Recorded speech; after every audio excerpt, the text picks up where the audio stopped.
Welcome back to Punk Politics. I'm Aid Thompson. David Cameron is back, guys. The former Prime Minister who stepped down almost immediately after the inconvenient result of the 2016 referendum is returning to frontline politics. What does that mean? Why is this happening now? Well, it is within the context of one Suella Braverman that one needs to look at this reappointment. Braverman was a hugely problematic, slightly erratic Home Secretary until this morning. She was finally granted her wish after weeks of being, inarguably insubordinate, unsupportive, and downright reckless with this Times article in which she suggested that the police weren't fair, that they were playing favourites with protests. Then there was the suggestion that within the asylum system, gays and lesbians would no longer be able to claim asylum if they were being persecuted on that basis back in their home countries. There was the speeding fine that she allegedly tried to use her civil servants to help her wriggle out of. There was no shortage of public embarrassments where Suella Braverman was concerned. In fact, if you want to go back over her greatest hits, I did a whole video about that. But this video is about David Cameron, who will now return to the fold as the British Foreign Secretary. Now, this is a weird appointment, not least because David Cameron is no longer an MP. He doesn't have a constituency. He used to.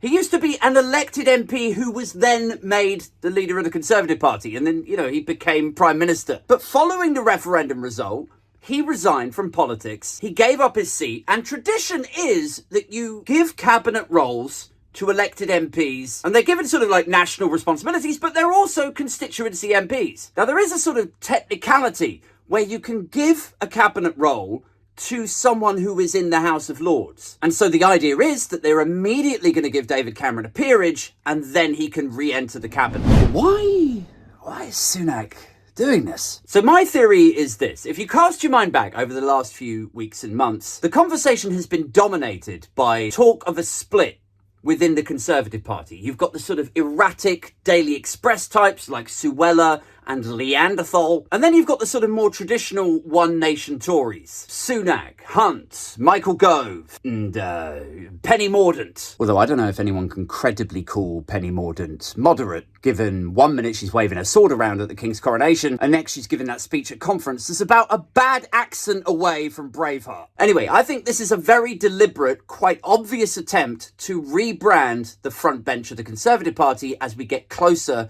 to the general election. Put simply, Sunak doesn't want to go into the campaign phase with a load of high-risk, low-rent chances. And he probably would have got rid of Suella Braverman in a reshuffle anyway, but her conduct over the last couple of weeks has just hurried that along. So it would be bye-bye Suella, bye-bye Leanderthal, out goes the politics of hyperbole and distraction, and in come the more moderate faces of a supposedly more professional Conservative Party.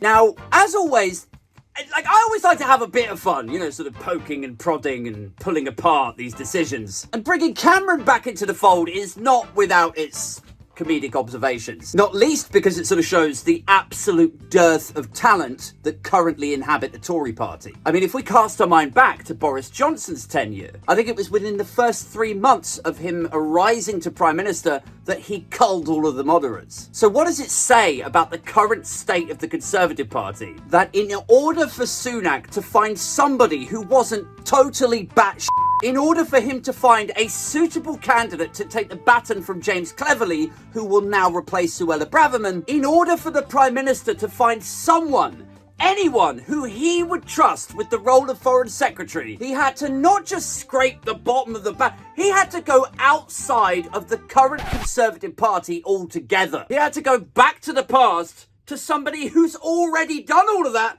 become Prime Minister and left already. The Conservative Party at this stage are basically lapping themselves. Like, if you want me to boil it down for you, it's like Sunak at this moment is basically like, who am I going to give foreign secretary? Oh, God. I mean, there is literally nobody. Well, could you ask David very, very nicely if he could just come back for about 6 months or so? I mean, it all makes David Cameron look like a sort of interim contracted-in supply teacher, doesn't it? The second thing is, if Sunak is trying to repair the divisions within his party, those are divisions that were seeded by Brexit. The Suella Bravermans, the Mark Francois, the Jacob Rees-Moggs, all of them on the hard right who caused Sunak problems. Those were problems and those were divisions that were sowed by the Brexit referendum that came out of Cameron. I mean, if we're really looking for a true return to honesty and integrity and the healing of divisions in the Conservative Party and indeed the country, I mean, here's my question. Couldn't you find someone better than the guy that f***ed the pig and then f***ed country? Like, is this the best you could do, Rishi? Like, if David Cameron is the guy who got the job... Who was on the rejected list? Jeffrey Archer?